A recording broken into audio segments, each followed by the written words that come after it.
Good evening, everyone. I hope you are ready to go back to ashes. For returning to the ashes, you will arise a better, stronger, and happier person in the morning. Let's get started with your nightly dose of Slumberland medicine. Here are 8 true Let's Not Meet stories.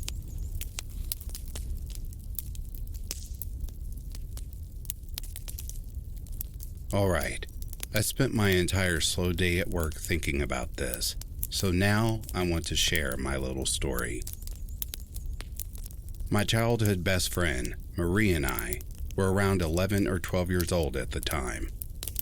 Marie's family had their own campsite in a provincial park about 2 hours from our hometown, and would spend the entire summer each year living in their camper out there.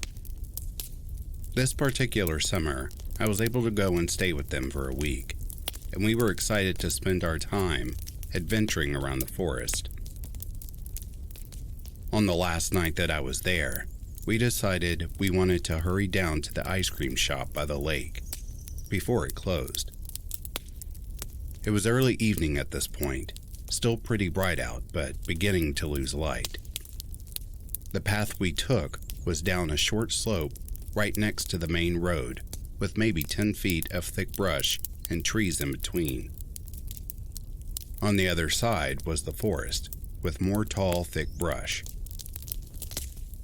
So we were walking along, not seeing a single other person on the path in front or behind us.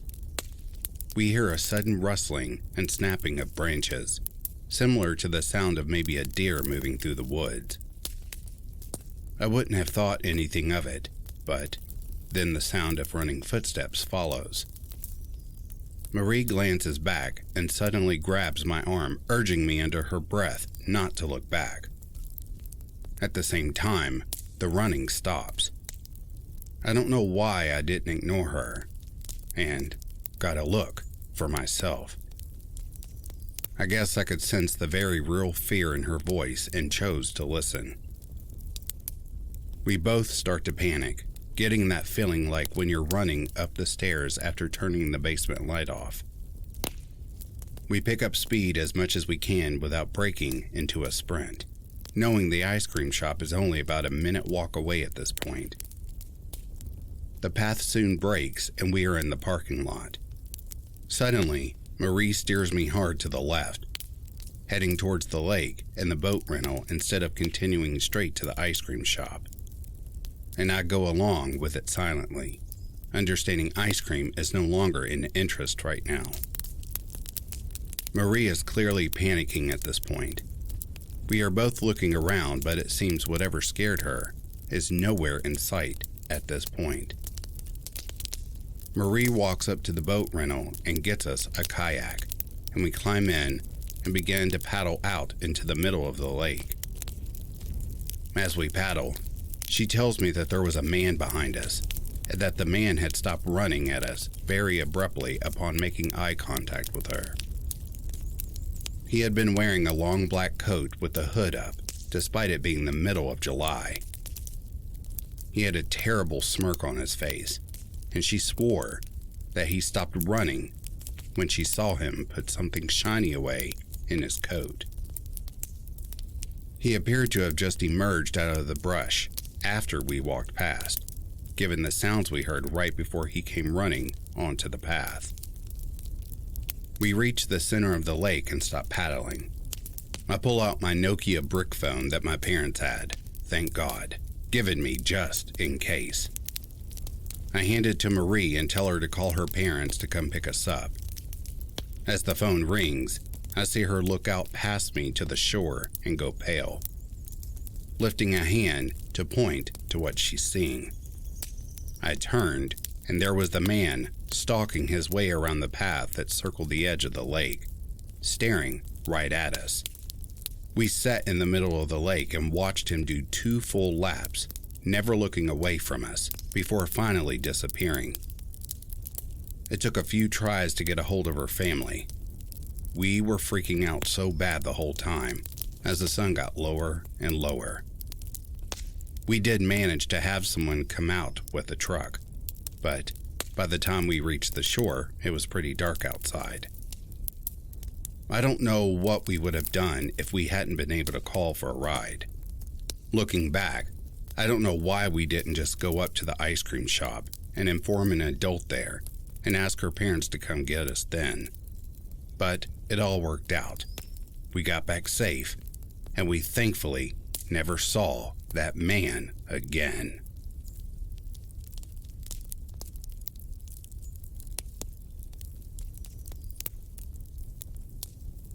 This was very recent, 6 days ago to be exact. I'm a huge fan of hiking or just simply taking walks in the woods. The only time I go alone is when I am in the woods I live near. This day, I was not. I was with my friend Lars in a walk about 3 hours from my house. We were planning on traveling around and staying at motels in the meantime. That day, we decided to take a walk in a popular area for people who like to walk in the woods like me. The catch was that this woods was freaking huge. Not really bad to us though, we were thrilled. There wasn't much. It was pretty, we escaped the crowd, but every now and then, we would see someone walking by. We walked for a while until we got to this spot. Not too different from the rest, except for one thing. Nobody was around in the section. That's why me and Lars took this turn. The other turn had a bit of people. After a while of walking down this path, we spotted a man. A naked man. We gave each other the look and turned around. The man was slightly off path, bent over and looking at something. As me and Lars were walking back, talking about the strange man, I heard a voice behind me. I turned to see the man. He was talking to us about the bug he picked up. I got a good look at him. He was a bit tall, nothing crazy. Bald with a few brown hairs beginning to grow, but completely naked. I flashed the man a smile and sped up. We got out of that place as fast as we could. Once we got to the car, we kinda laughed. Yes, it was creepy, but more weirdly funny. The car ride was nothing, so skip to the motel. As we are checking in the motel, we see the man walk in. He was a bit hard to recognize considering the fact that now he had clothes on. Just torn up clothes. He waited behind us in line. Good thing we were almost done checking in because, as soon as we did, we went right to our room and locked it with no thought. Now, it was definitely creepy. Was he following us, or was it a coincidence? We both decided we weren't going to stay at this hotel for more than a night. Hell, I don't want to stay one night if it weren't for Lars telling me it's gonna be okay. That night, Lars wanted to go outside for a cigarette. I don't smoke, but no way I was going to stay in this room alone. I followed him outside and we talked for a bit.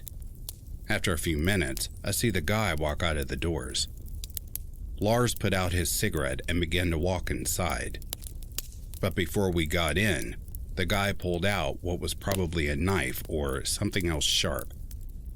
It was dark, I could barely see, and started carving through his sleeve and right at his arm.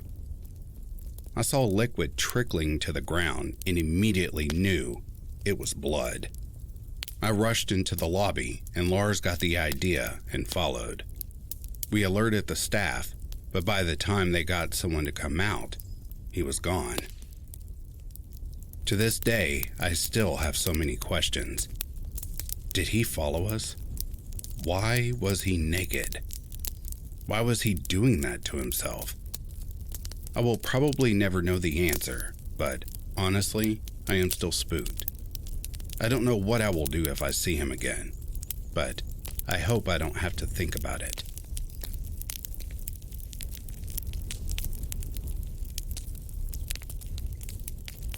So, I'm a 28-year-old woman, and this happened to me when I was 13. I'm an adult now and still kind of traumatized. For a little context, at 13, I transferred schools because of lack of money. The school I went to was cheaper. It was a private school because where I lived, the public ones kind of sucked. I didn't have any friends for at least the first couple of months. I started noticing this boy, Victor. He was always staring at me during classes, in the hallways by the window, and at lunch. It was an everyday thing, but I didn't care because as a kid, I only thought of stupid stuff like dolls or whatever. Oh, and one more thing. I was flat as a table back then, so totally looked like a small child. The girls in my class started saying that Victor had a crush on me, which creeped me the hell out, because he was 18. I was creeped out, but still didn't care, as long as he didn't approach me or anything. But things escalated quickly. Victor would follow me home every day. Thank God I moved since then and he doesn't know where I live anymore. The most annoying thing, however, was that he constantly asked his friends to try to talk to me and try to convince me to go out with him and make out with him after school. These talks would usually take about 30 minutes of them trying so hard to convince me to agree with this, while Victor was behind them watching the conversation like a freak. Obviously, I rejected him all the time, but being the nice guy that he said he was, he spread rumors about us making out anyway. Nobody believed anyway because he was such a weird guy, and the whole school knew it. The final straw was when our school had a trip to a book fair. I was super excited. At this point, I had made a couple of friends. On our way to this fair, I was on the bus with my friend, and Victor was on 3 seats behind us, and I could feel his eyes on me the whole way. Out of nowhere, he came and asked for my friend's cell phone, and she gave it to him. It was so stupid of her. He returned her cell phone not even 2 minutes after. She checked the cell phone and showed me he had taken a bunch of photos of me. I guess this was his way of saying that he had already done this at some point. She got so pissed and went to talk to him. When she returned, she said the creepiest thing I've heard in my life. She said this with a very scared face. He said to me that when you least expect it, he will push you into a bathroom and sexually assault you. Today. The only thing that went through my mind was, what should I do now? I looked at him, and he gave me a creepy smile. After this, I spent the whole day looking behind my back, not leaving the side of my teacher. She didn't even understand why I didn't want to walk around at the fair. I was in alert mode all the time, and thank God nothing happened. When I came home, I cried to my mom like a baby. This was at the end of the year, and thankfully I switched schools again. I told this to my mom last year, and she was like, yeah, it happens. It happened to me too when I was your age. So shocked about how this is such a common thing. I'm now 28, and I still see Victor on the streets. He has followed me around a few times. I always walk in circles until I lose him, but sometimes he waits for me outside the stores or restaurants. I think about what would have happened to me at the book fair if I hadn't had my teacher next to me the whole time. And I wondered if one day he'll do something or just keep up this creepy behavior.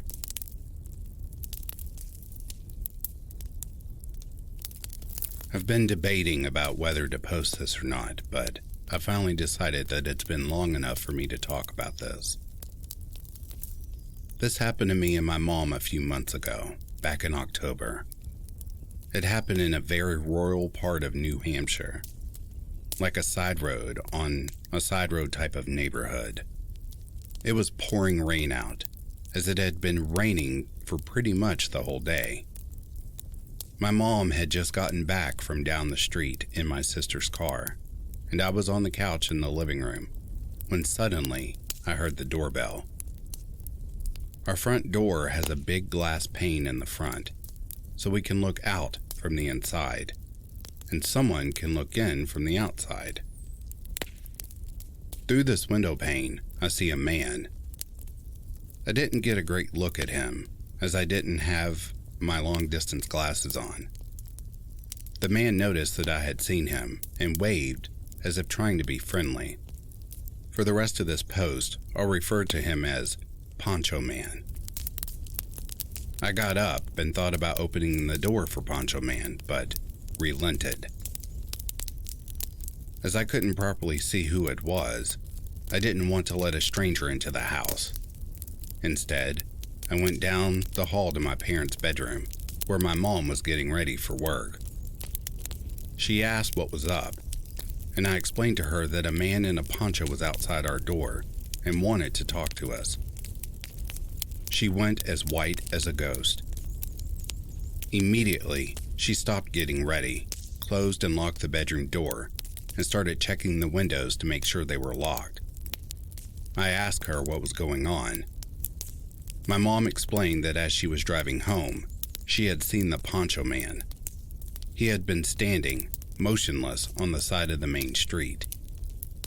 As soon as my mom turned down our road, he started to walk, presumably to follow her. She said the encounter was weird, but thought nothing more of it. Why would someone be out in the pouring rain, down a back road in the afternoon? It was like he was waiting for something. I started to panic as well. My mom called my aunt, the two are like best friends, and asked what she should do. My aunt told her to call the police immediately, and so we did. We proceeded to pace around the bedroom, frantically looking out the windows to see if we could see Poncho Man.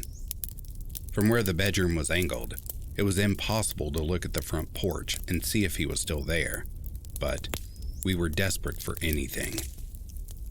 After what felt like hours, we finally saw a police car pull up. We carefully unlocked the door and went down to let the officer in. We explained what we saw, and he agreed to do a scan around the neighborhood. As he left, I noticed there was something on the doorknob.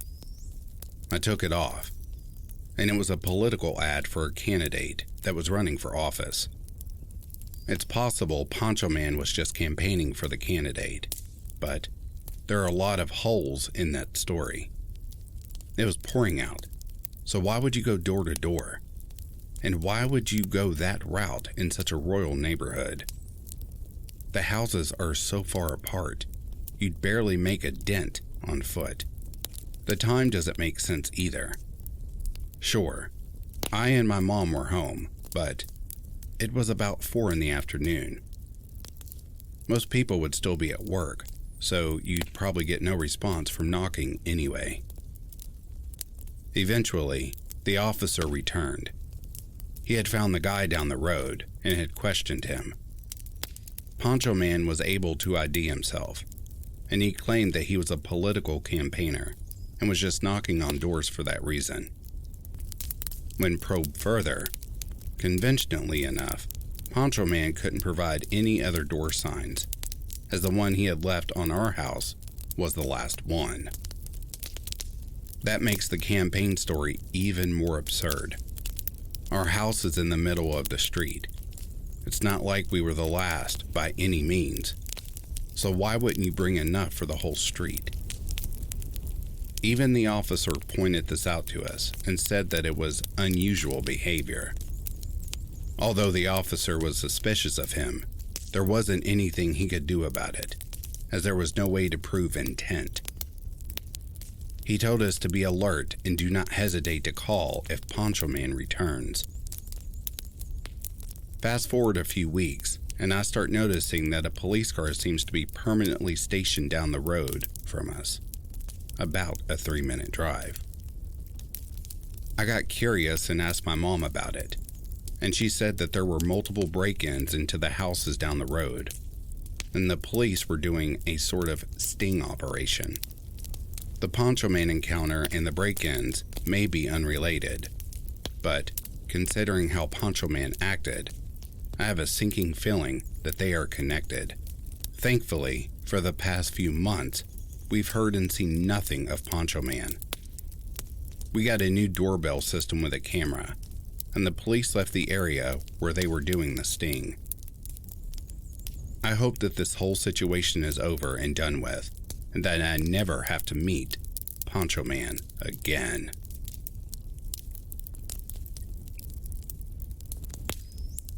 Back in 2013, I had just started on an education, and after the first school period, I had to find an internship to be able to progress, but at the same time, it proved to be almost impossible to get one. So, while I was looking, I decided to take another job just to make sure we had food on the table.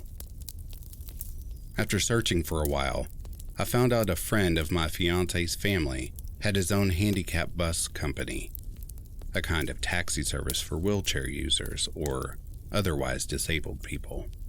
And he needed someone to cover the night shift, since it was a bus that had to be on call at least 22 hours a day. Seeing that I'm quite the night owl, I immediately told him that I'd be happy to take the job, and after I got the needed license, I was hired. The job was pretty basic. Pick up people and drop them off where they needed to go, and sometimes use a machine to get wheelchairs up or down some stairs. And when there was no trips, I drove to a designated area and did whatever while waiting. I quickly found a truck stop in the area where I could park and catch some Z's while waiting. There was a gas station where I could buy coffee in the early hours of the shift. And on the other side of the gas station's parking lot, on the opposite side of the truck stop, there was a run-down restaurant with a motel connected to it. To not disturb the sleeping truckers if I got a trip in the middle of the night, I usually parked on the restaurant side. After parking there every night for a while, I noticed one particular room had a lot of people come and go. In the beginning, I thought nothing of it. But then, one night, in the end of the summer, while I was half asleep with the window slightly open, I suddenly heard yelling coming from the motel, and a dude came tumbling out of the room and started running. And a few seconds later, a big dude came running after him with something in his hand. I could not make out what it was. I thought it was none of my business and went back to my half-sleeping waiting stage. Not much time passed and my phone went off. I had a trip an hour away, so I turned on the bus and was leaving the parking lot when I saw the big guy coming around the corner. The rest of the night, I had back-to-back trips, so I didn't park until I got home. The day after, I didn't get a return to home zone until 2 or 3 a.m. When I arrived at the parking lot, the area where I used to park had fist-sized rocks strewn all over the place. Not connecting the dots at the time, I just parked a few spots over and started waiting. I fell asleep pretty fast, but was jerked back into reality when a car right in front of my bus honked its horn, flashed the high beams, and revved its engine. I thought it was just some idiot who noticed me sleeping and found it funny trying to make me shit myself. So I jumped out of the bus, about to tell him to go F himself. But instead of driving off, or stopping the driver, made the start brake thing with the car indicating that I was the one who should F off. And then I connected the dots. Not wanting to seem like a pushover, I stood still and stared at the car. Not that I could actually see anything with the high beams almost blinding me. and after what seemed like a really long time, but must have not been more than 30 seconds, the car drove off. After that, I decided to park near the trucks from then on. A month or so had passed, and nothing had happened since the car episode, and I figured that nothing more would happen if I just kept parking by the trucks. Then, one night, I had a long 12-hour shift on a Sunday, 6 p.m. to 6 a.m., and I didn't have time to eat dinner before work that day. And during the first half of my shift, I had back-to-back trips with no time to eat. So, when I got a return to home zone, I quickly parked in the far end of the almost empty truck stop and got ready to eat my now very late dinner that my fiance packed for me. I wanted to watch some TV on my phone while eating, so I sat with my back against the driver's side door and got comfy. While turning my back to the door, I had accidentally hit the door lock with my elbow, but that was my luck. As I was sitting there scrolling Netflix on my phone, I suddenly felt the bus rock and heard the clack of the door handle behind me smack back into position. I quickly turned and saw a dude with a hood over his head quickly crouching and proceeding to lay down on the ground and crawl under the bus. He had a really big kitchen knife in his right hand.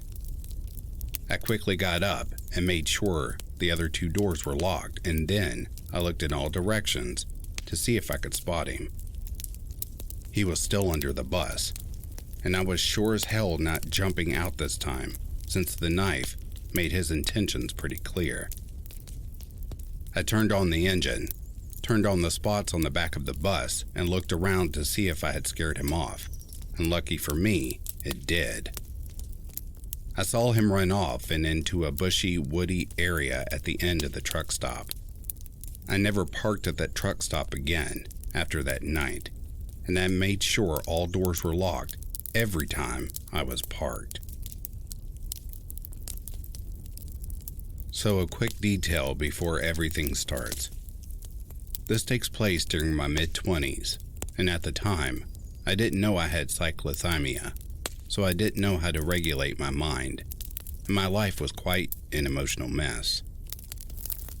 It was the summer of 2020. I was back in town after a long while. At the time, I was living at my grandmother's apartment, work-related reasons, which was in the worst part of town. My friend was living 10 minutes from my grandmother's place, so I was used to seeing him often. We used to play video games, have long talks about life and the future, and smoke pot. Usual best friend stuff. That night, though, as I thought about going home around 2 in the morning, my friend told me he had the end of a whiskey bottle, and we could drink a glass to enjoy my return to town. We rolled up 2 cigarettes, poured 2 glasses, and went walking into the night around the lot in a park, and just continued our discussion. As we were talking outside under a street lamp, we saw a car with a bunch of guys. They drove past the street, but we didn't think much about it. It was just a car passing by. After the glass and a cigarette, we decided to go back to the apartment. On the way, we saw 2 or 3 guys in the street passing us.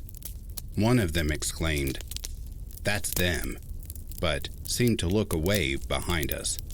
Again, we didn't think too much and continued to walk. When we arrived, my friend said I could stay on the couch for the night because it was pretty late, but I knew I would be home in 10 minutes by bike, which is a rented city bike, important for later. Plus, I didn't want to bother his roommate, so I said no. I added that I was used to doing this, so there was no problem, and he shouldn't worry. Boy, was I wrong. I packed my stuff, said goodbye to my friend, put on my headset, and rode towards my grandma's place. After 1 minute, I saw a sketchy guy on the road. I just put some distance between us, and that was it. I turned to take the usual shortcut, a narrow path with a big rock at the entrance to avoid cars to borrow the street. But this time, there was a car stopped right there, all doors open and engine on. Now, it didn't surprise me too much because there were a lot of these in the neighborhood. Silly as I was, I just assumed it was the way these groups hung out together, smoking pot, music blasting out these open cars. It was something I was used to seeing every night in the environment I was living in at the time. Thing is, the path being too narrow, I couldn't just pass by speeding on my bike, so I got off the bike and started walking by, only to jump back a few meters further and ride again. When I was a few meters away from the car, a man appeared from the complete darkness, with a disturbing grin on his face. I realized there was at least 3 other guys behind me, just standing there, watching. The guy came just in front of me, squeezing my front wheel between his legs, silent, staring at me with his disturbing smile. My brain was on high alert, but I was feeling slow and hazy because of the substances I had in my system.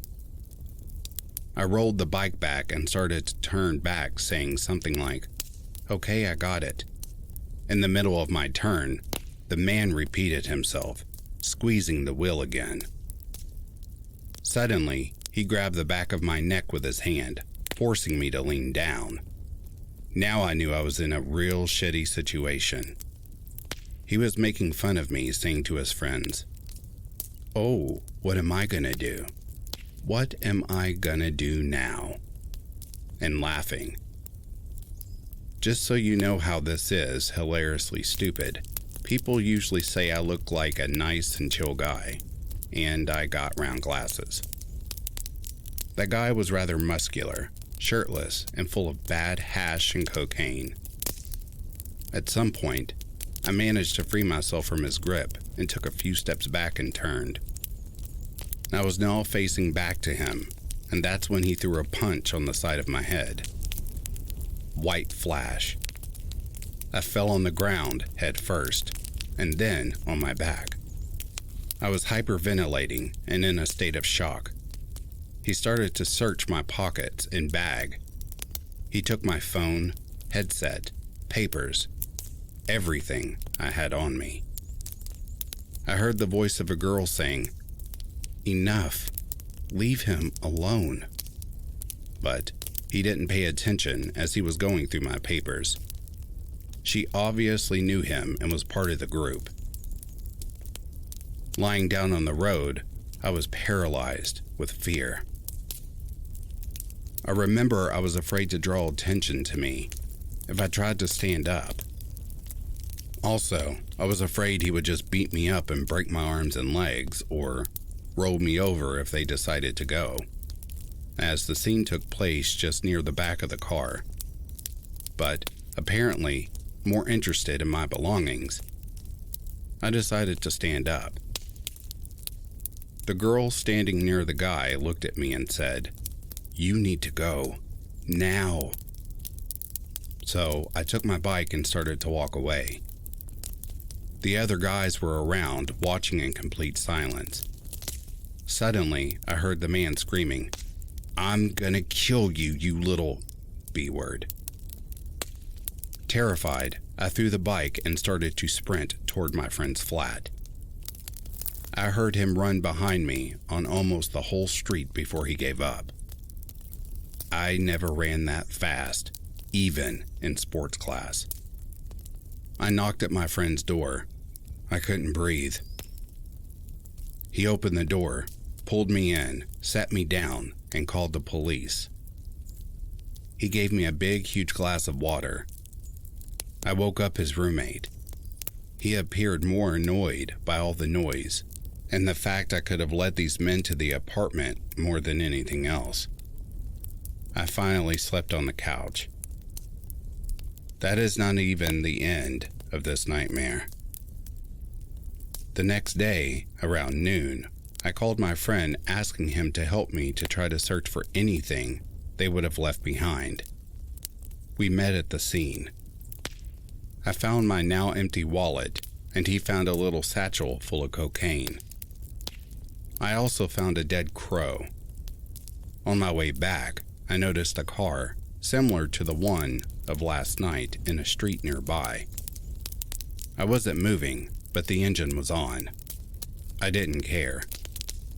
It was bright daylight, and I was going home to sleep.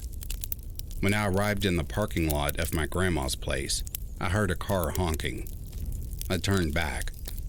That same car I saw earlier. It was just parked in the middle of the empty road. The men were throwing me a killer look. Screeching tires, and they were gone in a second. Now I was paranoid on top of it all. I walked to the doors, looked all around to see if anyone was watching me, removed my name from the letterboxes, and went inside. That night, I laid in bed with a butcher knife under my pillow. They had all the information about me. I was terrified. They would come back at night. They may hurt my grandmother. The next day, I headed back to my parents in the countryside. Again, this is not even the end. My mother found me a psychoanalysis near their home in a small village. So I went there. He started to ask me about my bad childhood. I'm not going to extend on this, though. I remembered I thought something was off when he started to say things like, "God, your childhood was not easy at all," and personal remarks on my life. I thought it wasn't part of his job. This was the first red flag. But the worst happened after I told him what happened to me the other night. He told me that these people spread all the information about me all around town. That I was now their milking cow and their easy target. And if I showed up in town again, I should be very careful because they would know who I was. He added they probably assumed that we were a gay couple, and that's the reason he wanted to beat me up. Just before I left, he told me he would like to talk about the interesting way I dress and what I wanted to communicate with my different style. Which is funny because I dress like Chandler in the first season of Friends. I was even more shocked and completely paranoid after that. For no reason, the town's bicycle agency refused to take the police report about the bike theft, so I had to pay the full penalty.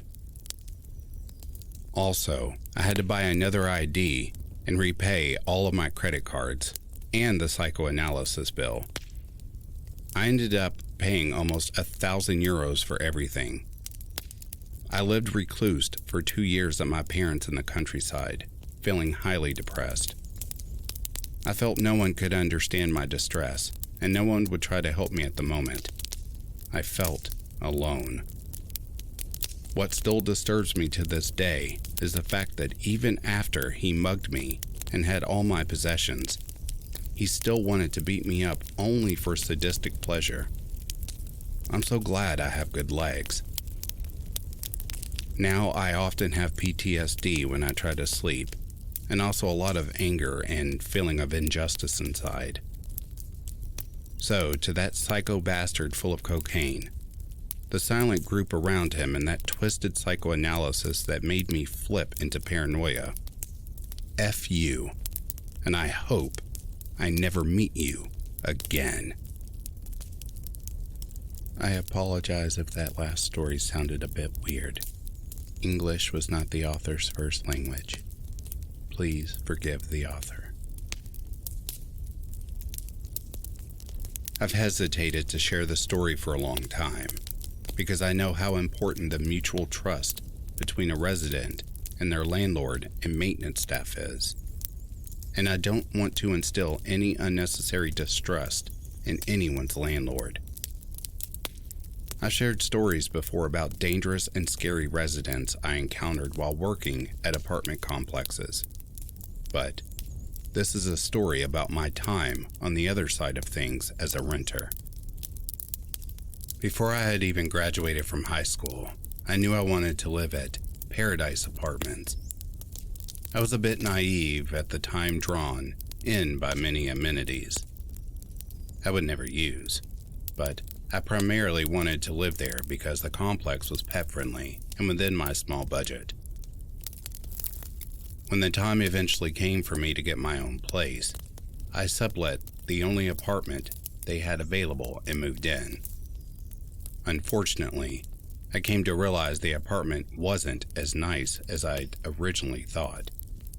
The building was old but remodeled, so it had all the typical plumbing issues and thin walls. I also learned it was not the safest part of town. I was primarily an online student, but I had one class that met in person twice a week around 8 a.m. I'm a bit of a homebody, so I rarely left during the day except for that class, the occasional shopping excursion, or to spend time with my boyfriend in the evening after he got off work. My apartment was a bit of a Bermuda Triangle, even though it was only 600 square feet and I lived alone. Things had a way of growing legs and walking away.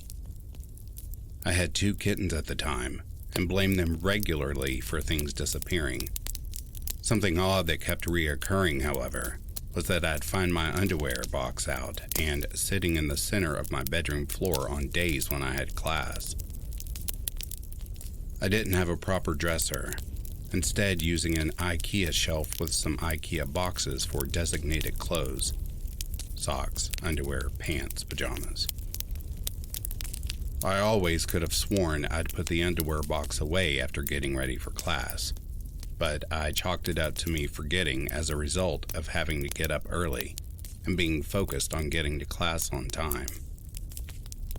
Arguably paranoid, I started to think that some of my laundry was disappearing as well, as favorite articles of clothing would go into the laundry hamper and seemingly never come back with the clean clothes.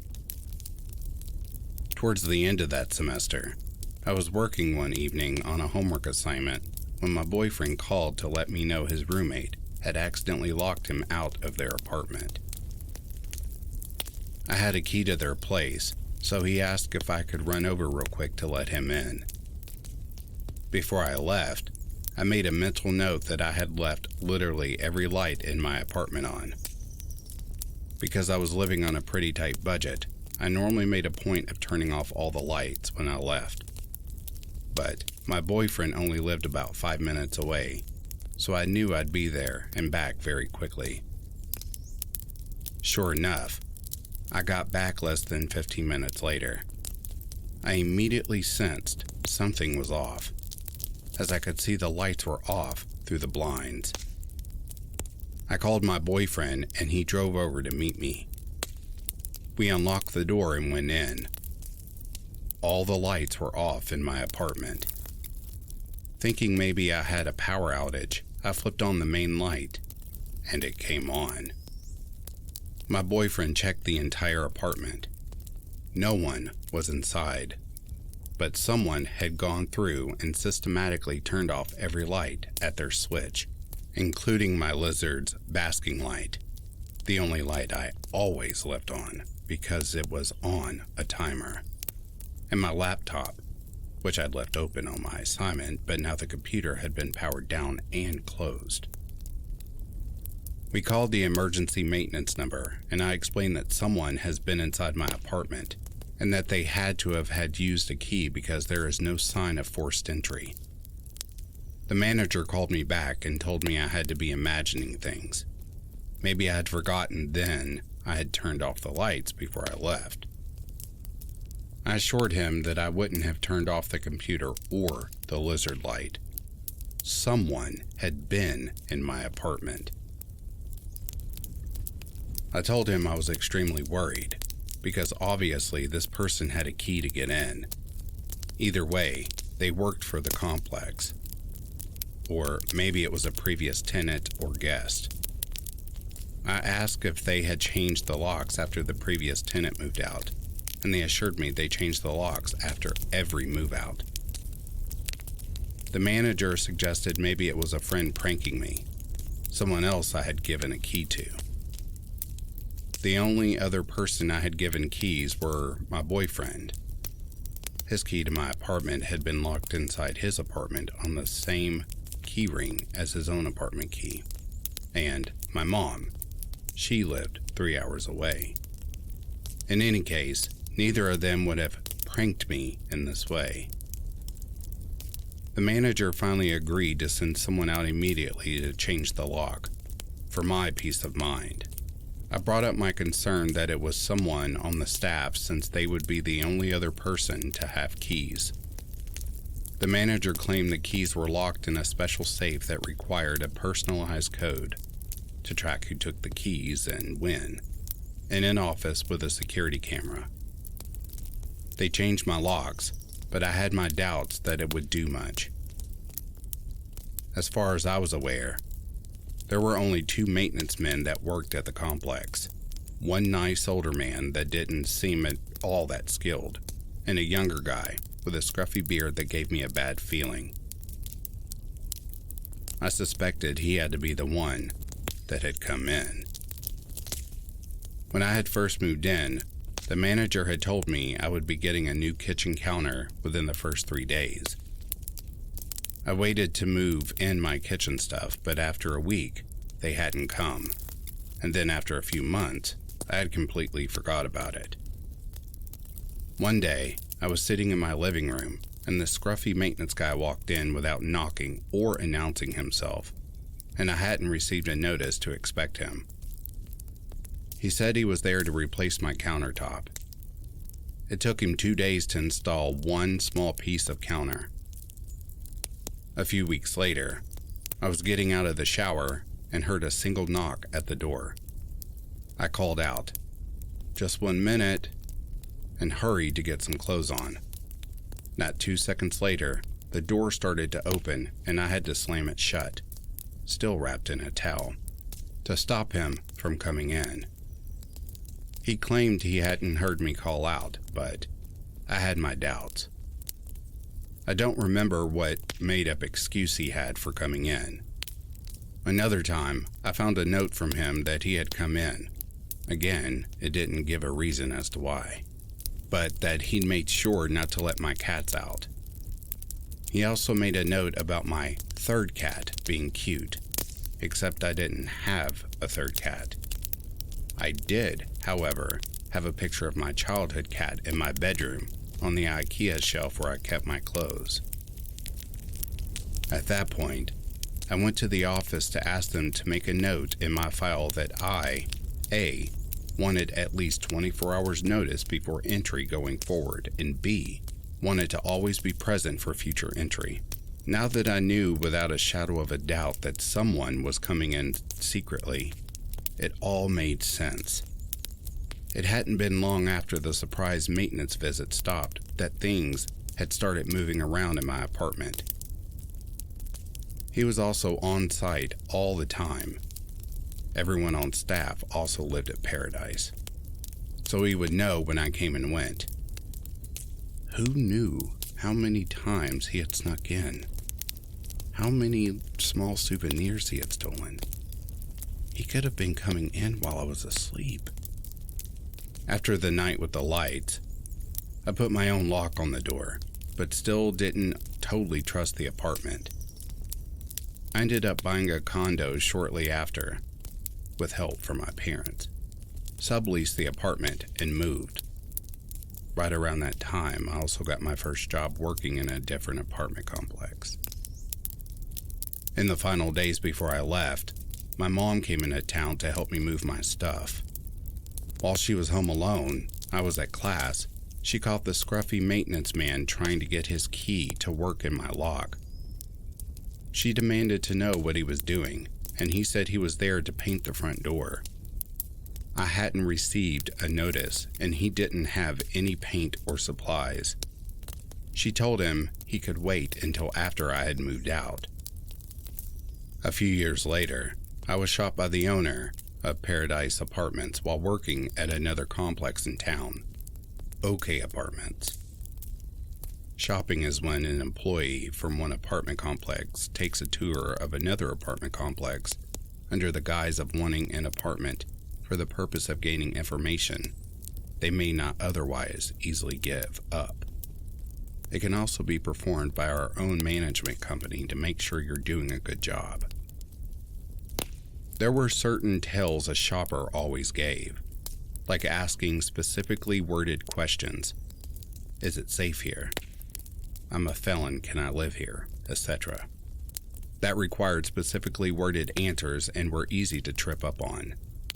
Being too wealthy for the complex, Rolex watch, sports car, nice suit, etc. And being too flexible on what they were interested in, i.e., they were interested in all the layouts and were open to move in whenever. This guy seemed too old and too well off to be randomly considering an apartment at OK. We were geared towards lower income folks. While I was giving the tour, he asked if I had any opinions on other apartment complexes in town and mentioned Paradise specifically. Normally, I wouldn't badmouth any other complexes. I preferred to win them over by showing them the positives of our community. But I told him that I probably wasn't the best person to answer that question, because I was probably the only person to give Paradise a bad review in the last 5 years. He asked me to elaborate, and I told him my apartment had been broken into, and I suspected it was someone on their maintenance staff. At that point, he revealed that he was the owner of Paradise and that he was very disturbed to hear I'd had this experience. He asked me to describe the maintenance man in detail. I assured him it was in the past and I was over it, but he insisted on calling the manager over at Paradise, still the same guy, to ask him over speakerphone if they had any issues with the maintenance staff back in the year I had lived there. He answered yes. There had been a scruffy young maintenance man he had to fire because he'd been caught multiple times breaking into the apartments of single women.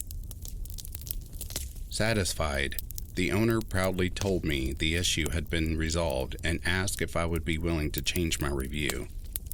I told him no. None of this had changed the fact I'd experienced this, and actually validated what I had suspected.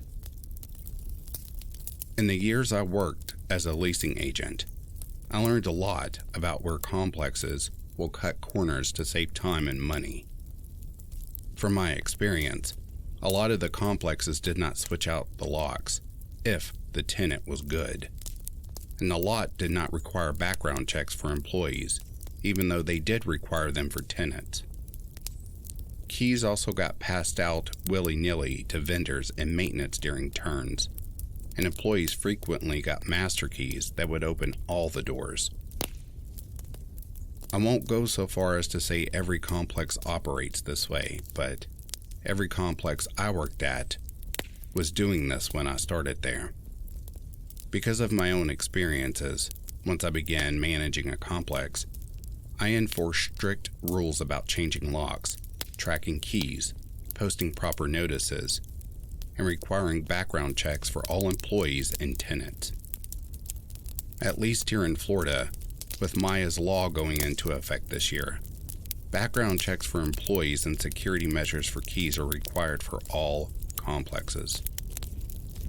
Even still, if you're renting an apartment, stay diligent. If you have reason to believe someone is coming into your home, document it and let the staff, police, family, and friends know. You never know who might have a key to your apartment. Several years ago, I was in the midst of an acrimonious divorce from my then husband, full of crazy allegations and typical angry filings centered around custody of our child. As with many divorces, friends and professional colleagues seemed to pick one side or the other.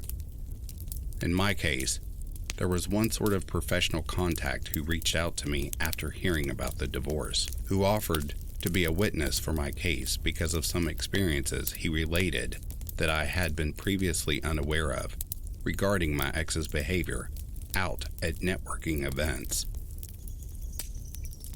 After this initial call, he started calling on a semi-regular basis to make sure I was okay. This wasn't someone I knew well prior to the separation, and he was much older than I was, but claimed to have experience with divorce and custody, and I figured it was a good idea to be polite and not alienate him, since his testimony was important, per my lawyer. I kept things friendly, but I always had a weird feeling about him. After a few months, he called one day that my son was very sick, and when I told him I couldn't talk and explained why, he offered to run to the store for me, which I honestly appreciated. But after that, he was dropping by the house uninvited, or he would stop by with cookies for my son, etc. Again, I kept telling myself to keep things polite. The divorce is coming soon. Don't make this guy mad. He had called me out of the blue, and I was worried at this point that I was walking a very fine line, being polite but clearly not interested, and that if he got mad, he might decide to go testify for my ex and say who knows what. During this time, he had also helped me set up a security cam system my dad had mailed me, and at one point, I needed someone to walk my dog, and he had offered to do it. He used and returned a spare key the same day. One evening, he showed up while I was painting and insisted on sticking around to help, even though I was having my starting over catharsis and wanted to do it alone.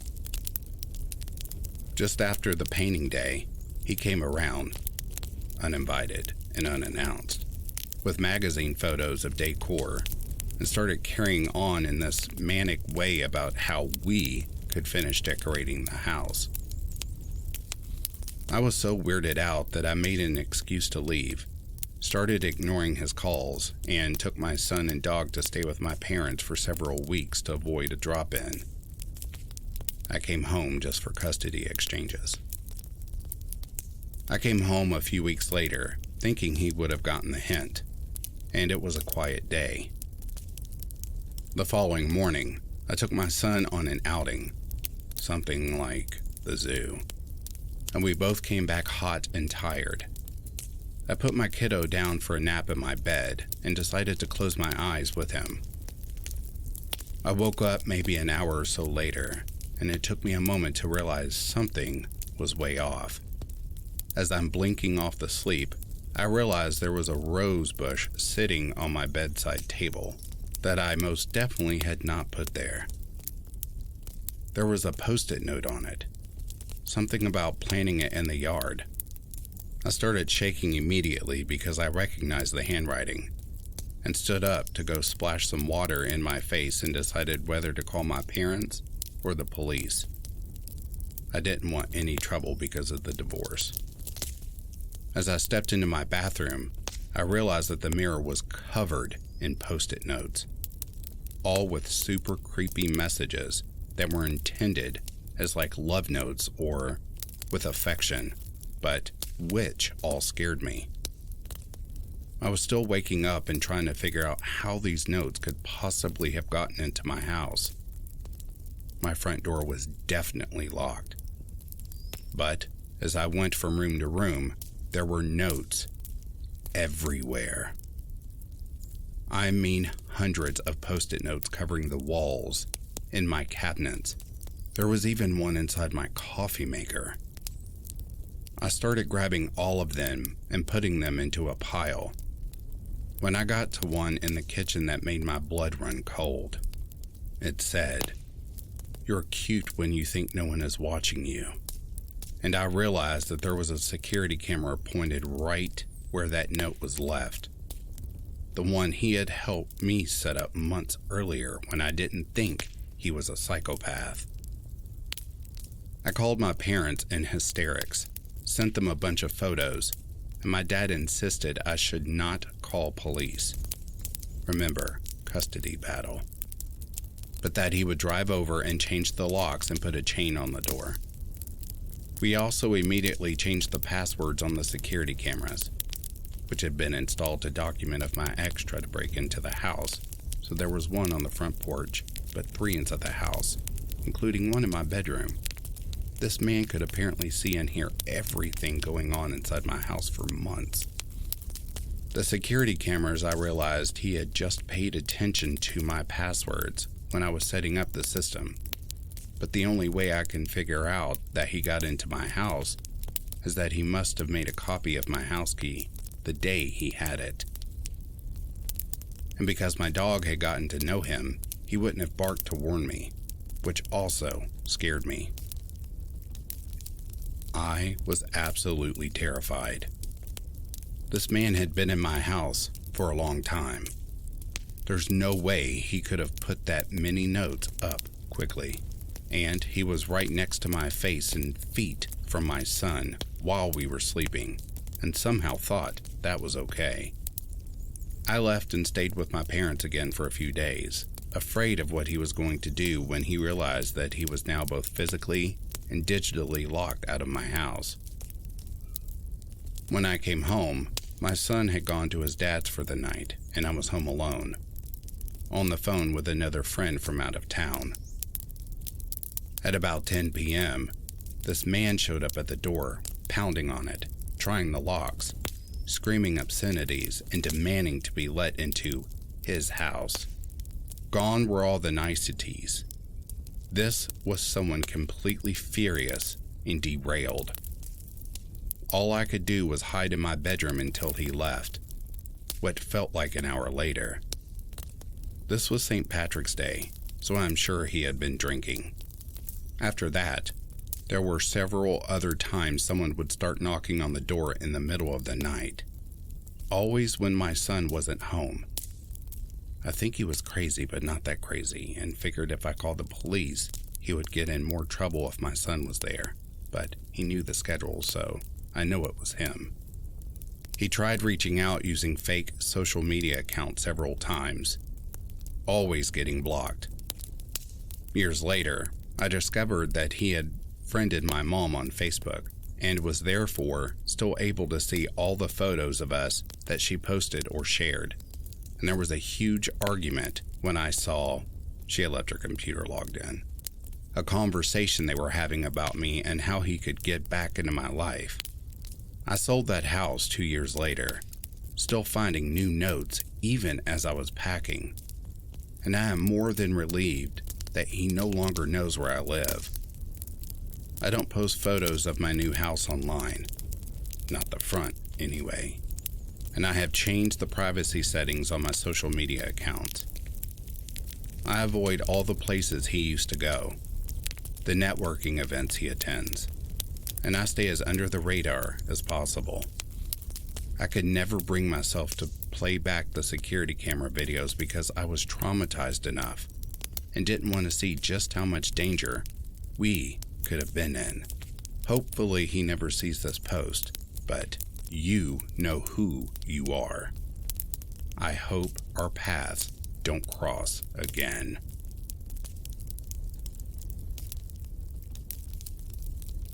And just because I'm feeling up to it, you're getting a bonus story. The story reads as follows. It all started about a month ago when a man started banging on my door at 6 at night, yelling for a Mike to come out, that he needs to see him and get cigarettes. I told him he had the wrong house and to leave. There has never been a Mike in the house. He got even more aggressive, calling me a liar and how he was going to come in and beat the skinny bitch you live with. I tried to call the non-emergency police line because I never called 911 before, and they didn't pick up. Looking back, it was stupid, but it was instinct. After some more yelling, he leaves. I called my father, who was across town, to come home, and what was going on, and he showed up. He called 911 to file a report. The guy came back and started screaming at him. Cops were called again, showed up an hour after the call, and couldn't find him, and told me to defend myself if it came to it. I ended up staying with a friend for the night because I didn't feel safe at home. I can be a strong person, but I don't think I could do much against a drugged-out man. What made that situation even scarier to me is that I was going through my driveway camera photos. It shows him walking up to my house hours before, and I had no clue. I have really bad anxiety, so the next few days were filled with paranoia and stress. But I managed to finally calm down and convince myself that was the end of it. Come that weekend, my father went on a trip with his girlfriend, so I was left alone for a couple of days. I had just put on a scary movie when I heard screaming again, and a loud bang. I pull up my camera and see that he is pacing back and forth on the sidewalk, and has thrown over our trash can, again screaming for Mike. I called 911, and they show up within minutes this time and are able to stop him down the street. They tell me there's nothing that can be done since he hasn't committed a crime yet, but if he comes back to call again, and then they'll have more reason to hold him. Things were quiet for a few weeks. I again believed that was the end of it. Until today. This morning, my father and I got in an argument, so I wanted to take a walk to clear my mind. I went across the street to a park and sat by a tree watching cars pass by every now and then. Just beautiful morning weather. I noticed a truck driving down the left side of the park and turned to the street my back is facing. He waved as he passed, so I did too, thinking it was just a man going to work. I wanted to show I was okay. He then pulls off onto the right side of the park, stops, makes a U-turn, and comes back. Red flags instantly go off in my head, so I get up to start walking home. I look back and see he's turned off his headlights and is trailing me. I get to the front of my house and he slows. I get a better look at his face this time, and it looks like the man harassing me. From the physical characteristics to his red baseball cap. He just glared at me like I took everything in his life away from him. I get to the door and try to barge in, but my father put the chain on in anger of me walking out, so I had to yell to him that I was being followed and to open the door. He opens it, and by then, the truck was gone down the street. I'm terrified to leave my home. I don't have a car to get anywhere quickly. I have a bike, but even now, I'm scared to do that. I don't know who that man is, or was, or what his intentions were, but I live in paranoia, always waiting. And that concludes tonight's 8 true Let's Not Meet stories. Rest well, and in the meantime, I'll read to you soon. Good night.